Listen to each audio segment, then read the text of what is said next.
तो दोस्तों इस पार्ट में हम चर्चा करेंगे सहलगनता के बारे में। देखिए सहलगनता शब्द जो है ये किसने दिया है, ये बात आपको ध्यान में रखनी है। ये दिया है सटन और बोवेरी ने। तो सहलगनता शब्द को सटन और बोवेरी के द्वारा दिया गया। ठीक, इसमें होता क्या है देखिए, समझिए अच्छे ध्यान से कि गुणसूत्र पर कुछ जीन्स स्थित होते हैं, कुछ ऐसे जीन्स स्थित होते हैं जो कि टाइटली बॉन्ड होते हैं और काफ़ी पास पास स्थित होते हैं। तो गुणसूत्र पर कुछ कुछ ऐसे जीन्स स्थित होते हैं जो कि काफ़ी पास पास होते हैं और टाइटली बाइंड होते हैं। टाइटली बाइंड होते हैं, ये क्रोमोसोम्स या गुणसूत्र जो है वो अलग नहीं होते हैं अर्धसूत्रीय विभाजन के समय।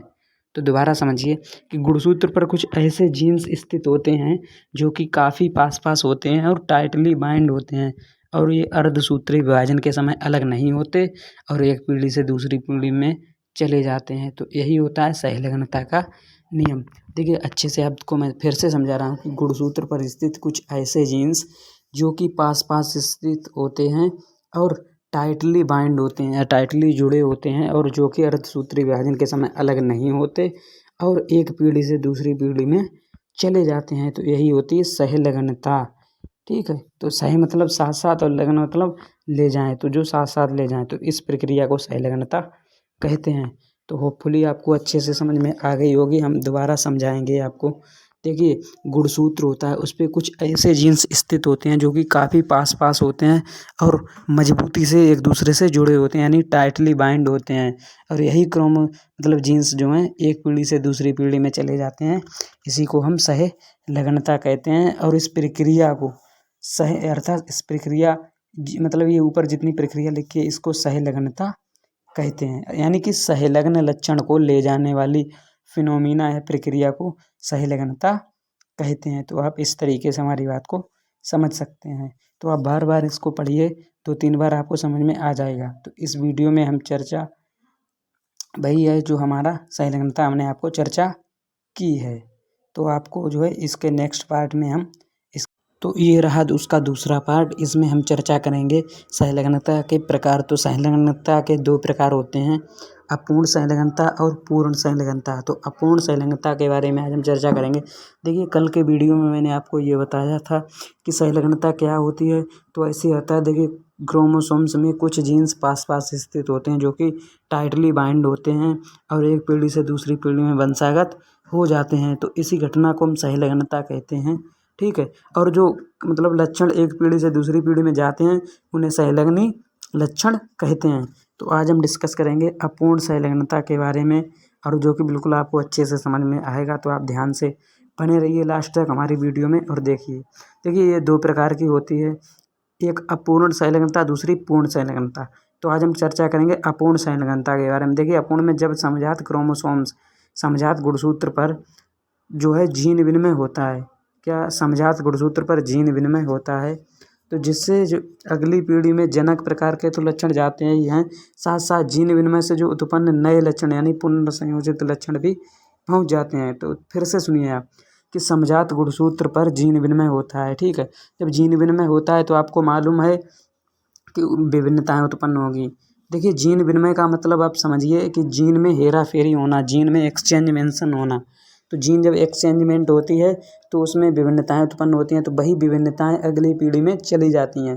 तो दोबारा सुनिए आप कि जब समजात गुणसूत्र पर जो है जीन विनिमय होता है तो जिससे अगली पीढ़ी में जनक प्रकार के तो लक्षण जाते ही हैं, साथ साथ पुनर्संयोजित प्रकार के भी लक्षण अर्थात नए बने लक्षण भी पहुँच जाते हैं। तो इसे पुनर्संयोजित प्रकार के लक्षण इसमें पहुँच जाते हैं, तो जिसे हम अपूर्ण सहलगनता कहते हैं। तो आपको इस तरीके से ध्यान रखना है कि अपूर्ण सहलगनता में पुनर्संयोजित प्रकार के लक्षण बनते हैं। तो ये बात आपको अच्छे से ध्यान में रखनी है। तो इसके नेक्स्ट पार्ट में चलते हैं। तो ये रहा इसका नेक्स्ट पार्ट, पूर्ण सहलगनता। ठीक है, इससे पहले हमने अपूर्ण सहलगनता को आपको अच्छे से डिस्कस करा दिया था। क्योंकि अपूर्ण सहलगनता में क्या होता था कि समजात गुणसूत्र पर कुछ मतलब समजात क्रोमोसोम्स पर होता था क्रॉसिंग ओवर अर्थात जीन विनिमय, जिसके फलस्वरूप विभिन्नताएं उत्पन्न होती थी और जो कि अगली पीढ़ी में जनक प्रकार के लक्षणों के साथ साथ चली जाती थीं। तो आज हम डिस्कस करेंगे पूर्ण सहलगनता के बारे में। तो देखिए पूर्ण सहलगनता जो कि हम अच्छे से आपको समझाएंगे, तो आप सही ठीक से समझिएगा और बने रहिए हमारी वीडियो में लास्ट तक, और लाइक सब्सक्राइब और शेयर भी कर दीजिए। तो देखिए पूर्ण संलग्नता में क्या होता है कि जब एक गुणसूत्र पर ये देखी जाती है तो एक गुणसूत्र पर स्थित जीन्स अर्धसूत्रीय विभाजन के समय अलग नहीं होते। तो इसमें क्या होता है कि एक गुणसूत्र पर कुछ ऐसे जीन्स स्थित होते हैं जो कि अर्धसूत्रीय विभाजन के समय अलग नहीं होते और एक दूसरे के पास पास ही रहते हैं, यानी अर्धसूत्रीय विभाजन के समय अलग नहीं होते, जिनमें क्रॉसिंग ओवर नहीं हो पाता और अगली पीढ़ी में केवल पेरेंटल अर्थात माता पिता के ही लक्षण पहुँच पाते हैं और नए प्रकार के लक्षण नहीं बन पाते। फिर से समझिए आप, गुणसूत्र पर एक गुणसूत्र पर स्थित जीन्स, ठीक है, जिनमें कि अर्धसूत्रीय विभाजन के समय अलग नहीं होते, यानी कि एक गुणसूत्र पर स्थित कुछ जीन्स ऐसे होते हैं जिनमें अर्धसूत्रीय विभाजन नहीं हो पाता है और जिससे क्रॉसिंग ओवर इनमें नहीं होती और अगली पीढ़ी में केवल माता पिता के ही लक्षण पहुँचते हैं। तो आपको मैं बार बार रिवीजन कर रहा हूँ तो आप समझ जाइए कि एक गुणसूत्र पर स्थित कुछ ऐसे जीन्स होते हैं जो कि अर्धसूत्रीय विभाजन के समय अलग नहीं होते। जब अलग नहीं होते तो इनमें नहीं हो पाता क्रॉसिंग ओवर अर्थात जीन विनिमय, जिससे नए लक्षण नहीं बन पाते और जब नए लक्षण नहीं बन पाते तो अगली पीढ़ी में केवल माता पिता के ही लक्षण पहुँचते और अर्थात विभिन्नताएँ नहीं पहुँच पाती। तो यही है पूर्ण संलग्नता का नियम, जो कि होपफुली आपको अच्छे से समझ में आ गया होगा। तो देखिए इसमें क्या होता है कि एक गुणसूत्र पर स्थित कुछ ऐसे जीन्स होते हैं जिनमें अर्धसूत्रीय विभाजन के समय अलग नहीं होते, एक दूसरे से अर्थात जुड़े ही रहते हैं और क्रॉसिंग ओवर नहीं हो पाता, जिससे अगली पीढ़ी में पुराने अर्थात माता पिता के ही लक्षण पहुंच जाते हैं, जबकि नए लक्षण